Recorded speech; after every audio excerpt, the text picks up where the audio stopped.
কমিশনকে supreme court এবং এই তালিকা প্রকাশ করতে হবে। তথ্য গড়মিলের যে তালিকা, সেই তালিকা তথ্য গড়মিল তালিকা প্রকাশের নির্দেশ। ভোটার চাইলে শুনানিতে বিএলএ, মাধ্যমিকের অ্যাডমিট কার্ড ও বৈধ নথি নয় কেন পর্যবেক্ষণ। সুপ্রিম কোর্টের কি বললেন কল্যাণ বন্দ্যোপাধ্যায় আইনজীবী, দেখুন। লিস্ট পাবলিশ করতে হবে পঞ্চায়েত অফিসে এবং ব্লক অফিসে, and in the city in the ward office. List publish করার পর 3 দিনের মধ্যে নোটিশ যাবে এবং তার থেকে 10 দিনের মধ্যে হিয়ারিং কনক্লুড করতে হবে। 2 নম্বর হচ্ছে, ওরা যে বিএলএ কে অ্যাটেন্ড করতে দিচ্ছিল না, কোর্ট বলেছে যে কোনো ইলেক্টেড যার নাম রয়েছে হিয়ারিংয়ে ডাকবে, he or she can take the assistance of anyone. যার ইচ্ছে সে অ্যাসিস্ট্যান্স দিতে পারবে, এক্সক্লুশন তো নেই, ইনক্লুশন।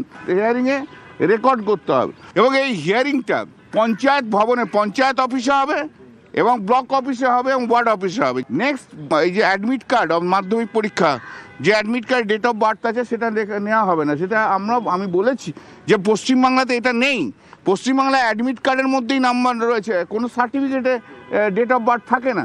অ্যান্ড দি জাজেস হ্যাভ এগ্রিড টু সার্টিফিকেট যে ডেট অফ বার্থ আছে সেই ডেট অফ বার্থ তোমাকে গ্রহণ করতে হবে।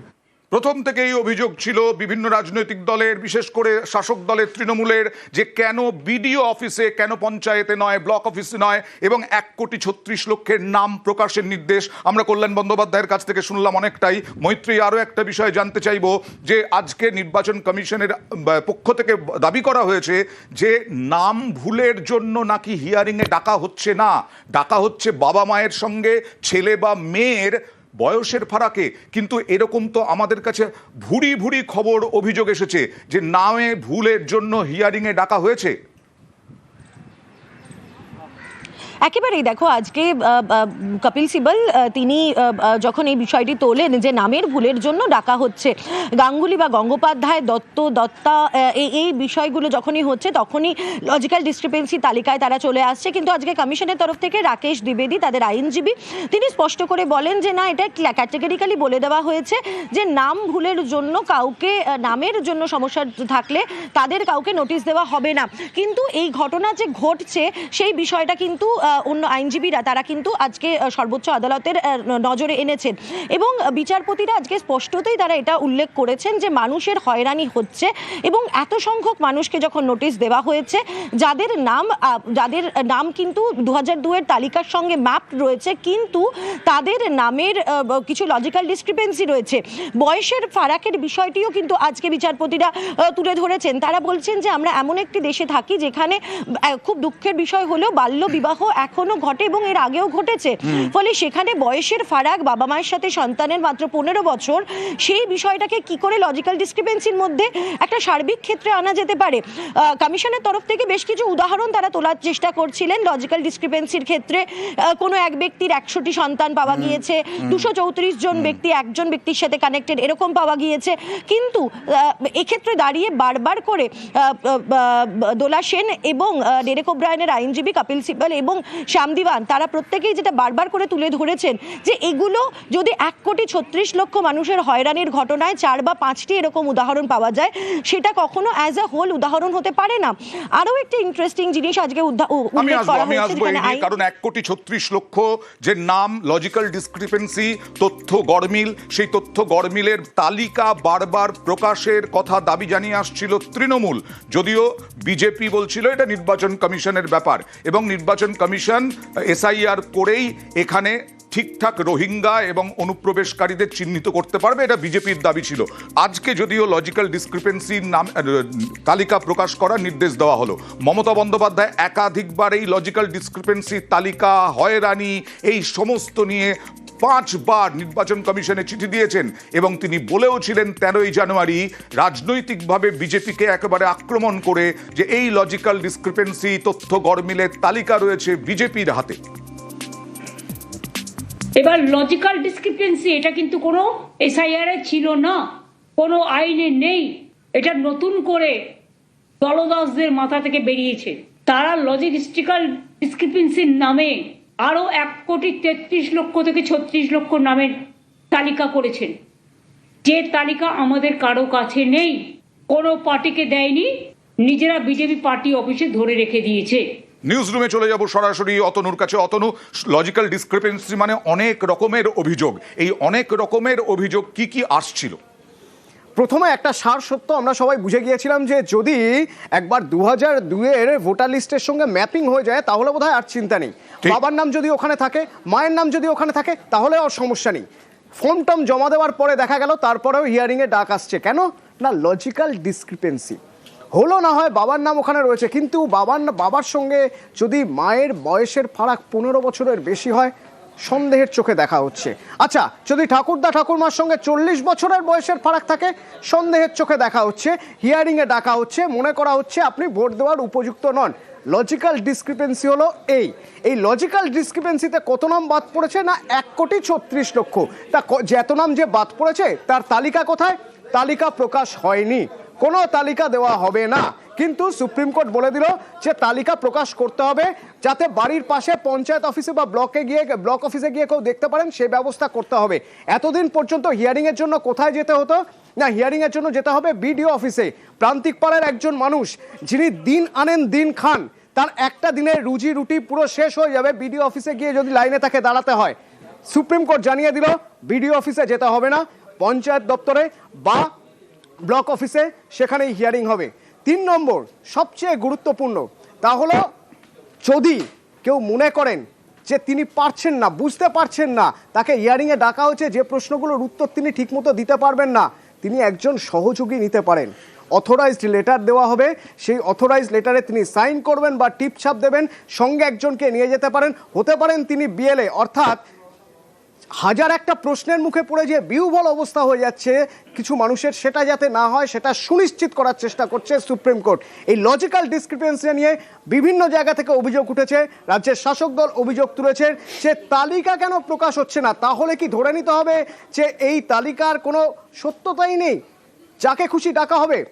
আজ সুপ্রিম কোর্ট জানিয়ে দিল 1,36,00,000, বেশ, এই 1,36,00,000 তালিকা দিতে হবে। এতে সাধারণ মানুষের হয়রানি কমবে, সাধারণ মানুষের কথা ভেবে, ভোটারদের কথা ভেবে এবং ভোটারদের অধিকার যাতে সুনিশ্চিত হয় সে কথা ভেবে সুপ্রিম কোর্টের আজকের এই নির্দেশ বলে মনে করছে বিভিন্ন মহল। ওকে, আর এর আগে মমতা বন্দ্যোপাধ্যায়ের বক্তব্য দেখালাম, অভিষেক বন্দ্যোপাধ্যায়ও বারবার করে সরব হয়েছিলেন এই লজিক্যাল ডিসক্রিপেন্সির নামে যে তালিকা, সেই তালিকা প্রকাশের। এমনকি 31শে ডিসেম্বর বছরের শেষ দিনে তিনি মুখ্য নির্বাচন কমিশনার জ্ঞানেশ কুমারকে সঙ্গে কথা বলেছিলেন, দাবি জানিয়ে এসেছিলেন লজিক্যাল ডিসক্রিপেন্সির তালিকা প্রকাশের, অর্থাৎ তথ্য গড়মিলের কি কি তালিকা রয়েছে সেই তালিকা এবং কাদের কাদের নাম রয়েছে সেই তালিকা প্রকাশের। 27শে ডিসেম্বর কি বলেছিলেন দেখুন। ইলেকশন কমিশন লুকাচ্ছে কেন? কার ভয়ে, কার আদেশে, কার অঙ্গুলি হেলনে? আর আমি 31 তারিখ দিল্লিতে নিজে যাব, আমি নিজে চিফ ইলেকশন কমিশনের সাথে দেখা করে সদুত্তর চাইবো। আপনার যদি উদ্দেশ্য সঠিক থাকে আর লোকাবার কিছু না থাকে, আপনি লিস্ট রিলিজ করবেন। বিজেপির নেতারা যেহেতু বলেছিল 1 কোটি 1.5 কোটি নাম বাদ যাবে লক্ষ্য পূরণের কারণে, আপনি ভারতবর্ষের ইলেকশন কমিশনার, আপনি বিজেপির ইলেকশন কমিশনার নয়। যদি 1,36,00,000 লজিক্যাল ডিসক্রিপেন্সি হয়, লিস্ট রিলিজ করুক। বাংলায় যদি 1 কোটি রোহিঙ্গা বাংলাদেশি থাকে, ইলেকশন কমিশন লিস্ট রিলিজ করুক। হয় লিস্ট রিলিজ করুন, নইলে বাংলার মানুষের কাছে ক্ষমা চান, কান ধরে ক্ষমা চান যে ভুল হয়েছে। কেন ইলেকশন কমিশনের বিরুদ্ধে এফআইআর হবে না? আপনি এসআইআর করে বাংলা দখল করতে চেয়েছেন, মানুষ এফআইআর করে আপনার বিরুদ্ধে গণতান্ত্রিকভাবে জবাব দেবে। আর এই লজিক্যাল ডিসক্রিপেন্সির তালিকা, তথ্য গড়মিলের তালিকা প্রকাশ, এছাড়াও এসআইআর নিয়ে মানুষের হয়রানির অভিযোগে বারবার তৃণমূল বিভিন্ন জায়গায় মিছিল করেছে, মমতা বন্দ্যোপাধ্যায় রাস্তায় হেঁটেছেন, অভিষেক বন্দ্যোপাধ্যায় বিভিন্ন সভায় অভিযোগ করছেন। এই মুহূর্তে তার মানে কি প্রত্যেকটা বিধানসভা নির্বাচনের আগে যে সভা বা মিছিল, আবিরের সঙ্গে কথা বলবো। আবির, তারা এবার কৌশল কি সুর চড়াবেন আরো বেশি করে?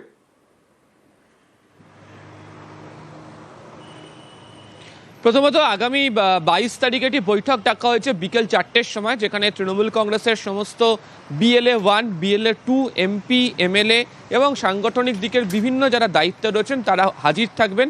প্রায় 1 লক্ষ পদাধিকারীদেরকে সঙ্গে নিয়ে এই বৈঠক হতে চলেছে এবং সেখান থেকে তৃণমূল কংগ্রেস পরবর্তী পদক্ষেপ কি হতে চলেছে সেটা তারা ঘোষণা করবে বা দলের যারা নেতৃবৃন্দ রয়েছেন তাদেরকে জানিয়ে দেবেন। কিন্তু এই প্রসঙ্গ যেটা নিয়ে আজকে সুপ্রিম কোর্টের এই সিদ্ধান্ত জানার পর তৃণমূল কংগ্রেস বলছে যে এটা তাদের কাছে মস্ত বড় জয়, এবং এটা তারা যে দাবি এতদিন ধরে করছিল সেই দাবিকে তারা মান্যতা পেয়েছেন আজকে সুপ্রিম কোর্টের এই সিদ্ধান্তের প্রেক্ষিতে।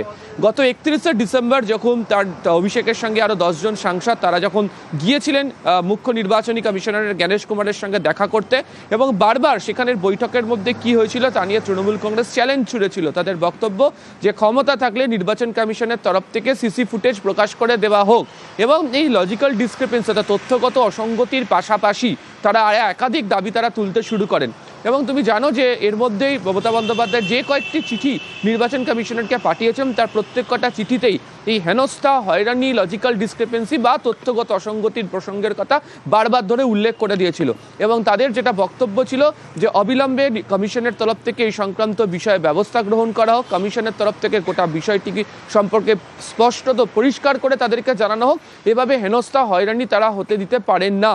এবং কেন বারবার এই তথ্যগত অসঙ্গতির প্রসঙ্গের কথা তারা তুলছিলেন তার কারণ হিসেবে তারা বলেছিলেন যে বহু জায়গাতে গ্রামাঞ্চলের প্রচুর মানুষজন রয়েছেন, এমনকি শহরেরও বহু জায়গাতে মানুষজন রয়েছেন, তারা জেনে উঠতে পারবেন না হয়তো যখন চূড়ান্ত ভোটার তালিকা প্রকাশ করা হবে যে কেন তাদের নাম বাদ চলে গিয়েছে। এটি কোনোভাবে হতে পারে না। এবং তৃণমূলের বক্তব্য ছিল রাজনৈতিকভাবে বাকি বিরোধী রাজনৈতিক দলগুলো বিহারের মতো জায়গা বা মহারাষ্ট্রের মতো জায়গাতে এই বিষয়গুলো সম্পর্কে অবহিত ছিল না এবং তারা এই বিষয় নিয়ে কোনো আন্দোলন করেনি, কিন্তু তারা এই মানুষের অসুবিধার প্রসঙ্গের কথা সামনে নিয়ে তারা আন্দোলনও করবে এবং প্রসঙ্গকে তারা উত্থাপিতও করবে। এবং অয়ন্দা, তুমি যে প্রসঙ্গের কথা বলছিলে, বিভিন্ন সভাতে এমনকি খোদ মমতা বন্দ্যোপাধ্যায় যে মিছিলগুলো করেছেন তার প্রত্যেকটা জায়গাতে এই প্রসঙ্গগুলোই উঠেছিল। ফলে আজকে সুপ্রিম কোর্টের এই রায় আসার পর তৃণমূল মনে করছে যে তাদের আন্দোলনের কারণেই তারা যে দাবিগুলো মানুষের জন্য তুলেছিল সেটিকে মান্যতা পেয়েছে, এবং অবশ্যই আগামী দিনে যে কতগুলি নির্বাচনী প্রচার তৃণমূল কংগ্রেস শুরু করতে চলেছে তাতে অবশ্যই থাকবে।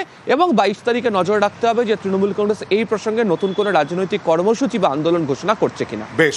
আর অভিষেক বন্দ্যোপাধ্যায় কয়েক মিনিটের মধ্যেই সুর চড়িয়েছেন বারাসাত থেকে। তিনি বলেছেন বিজেপির এসআইআর এর খেলা শেষ। কি বললেন দেখুন।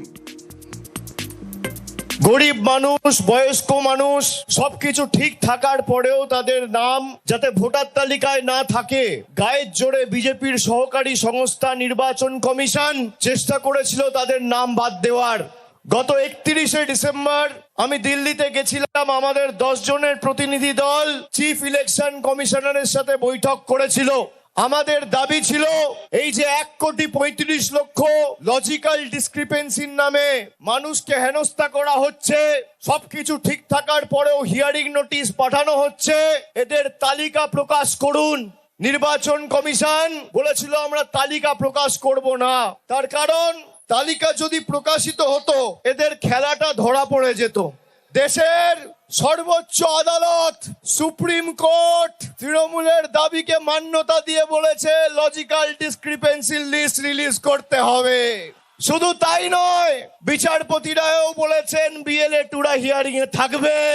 এর সাথে যারা হিয়ারিং এ যাচ্ছে তাদেরকে রসিদ দিতে হবে, অ্যাকনলেজমেন্ট দিতে হবে। বিজেপির এসআইআর এর খেলা শেষ। বিএলএ প্রতিনিধিত্ব করতে পারবেন ভোটারের যদি লজিক্যাল ডিসক্রিপেন্সি থাকে। আরো বিস্তারিত জানবো এই বিষয়টা, কারণ বারবার তৃণমূল মৈত্রী বলার চেষ্টা করছে বিএলএ টুরা এবার থেকে উপস্থিত থাকবেন, সেটা যে কোনো রাজনৈতিক দলেরই তো। একেবারে দেখো, বিএলএদের ক্ষেত্রে কোনো বাধা নেই। এর আগে বারবার করে তৃণমূল কংগ্রেসের তরফ থেকে এই দাবি জানানো হয়েছিল যে যখন এই শুনানি চলছে বা যখন নথি চলছে বা যখন এই ভেরিফিকেশনের প্রসেস চলবে, কেন সেখানে বিএলএরা থাকতে পারবে না, বিএলএ টুরা। এবং সেক্ষেত্রে দাঁড়িয়ে আজকে আদালত এটা স্পষ্ট করে দিয়েছে যে যদি অথরাইজেশন লেটার থাকে, অর্থাৎ একজন ভোটার যাকে ডকুমেন্ট দিতে বলা হয়েছে সেই ভোটার যদি অথরাইজ করেন, সে যে কোনো ব্যক্তি হতে পারেন, তাকে একটি চিঠিতে অথরাইজেশন লেটার যেখানে সেই ভোটারের সই এবং আঙুলের ছাপ, সই অথবা আঙুলের ছাপ থাকবে, সেই রকম একটি অথরাইজেশন লেটার তিনি যে কাউকে দিতে পারবেন, ইনক্লুডিং বিএলএস। অর্থাৎ এরপর থেকে বিএলএরা কোনো ভোটারের হয়ে তাদের হয়ে যখন ডকুমেন্টস জমা দিতে বা তাদের হয়ে শুনানিতে তারা যেতে পারবেন, সেরকমটাই কিন্তু আজকে ভেরিফিকেশনের প্রসেসের সময় থাকতে পারবেন বা তাদের সঙ্গেও থাকতে পারবেন। যদি তিনি চান যে তার সঙ্গে অথরাইজ পার্সন থাকলে তার ভালো হয়, কোনো বয়স্ক মানুষ যদি মনে করেন তাহলে তাহলে তিনিও থাকতে পারবেন। ফলে বিএলএদেরকে অ্যালাউ করার যে বিষয়টি বলা হয়েছে, সরাসরি বিএলএ না হয়ে যে কোনো অথরাইজড পারসন অ্যালাউড বলে কিন্তু, এবং তার মধ্যে বিএলএরাও রয়েছে, সেই বিষয়টি আজকে সর্বোচ্চ আদালতের তরফ থেকে স্পষ্ট করে দেওয়া হয়েছে। আর এই নির্দেশ পাওয়ার পরে, এই নির্দেশের কথা জানার পরেই আজকে অভিষেক বন্দ্যোপাধ্যায় হুঁশিয়ারি দিয়েছেন, জানুয়ারিতে কোর্টে হার, এপ্রিলে ভোটে হার। এই জয় মামাটি মানুষের, এই জয় খেটে খাওয়া মানুষের, এই জয় বাংলার। যারা বাংলার মানুষকে খালি ভাতে মেরে চুপ করে বসে থাকেনি, আমাদের মৌলিক অধিকার ভোটাধিকার কেড়ে নিতে চেয়েছে, তাদের দু গালে দুটো কষিয়ে থাপ্পড় মেরেছে দেশের সর্বোচ্চ আদালত। কার ক্ষমতা বেশি মোদিজি? 10 কোটি মানুষ, না বিজেপির জমিদার বহিরাগত জল্লাদ, না খেটে খাওয়া মানুষ? আজকে কোর্টে হারালাম, এপ্রিলে ভোটে হারাবো, তৈরি থাকো। এটা উত্তরপ্রদেশ, বিহার, মধ্যপ্রদেশ, গুজরাট নয়। আমরা বহিরাগতদের কাছে মাথা নত করি না। সরাসরি চলে যাব অর্ণবের কাছে। অর্ণব, যে বিষয়টা উঠে আসছে যে এখনো পর্যন্ত কয়েক লক্ষর শুনানি হয়ে গেছে, এবার যারা বাকি আছে তাদের কি ঘরে বসেই বলা যায়, যাদের প্রচন্ড অসুবিধে এসআইআরে যেতে, শুনানিতে যেতে, তাদের ঘরে বসেই হিয়ারিং হয়ে যাবে?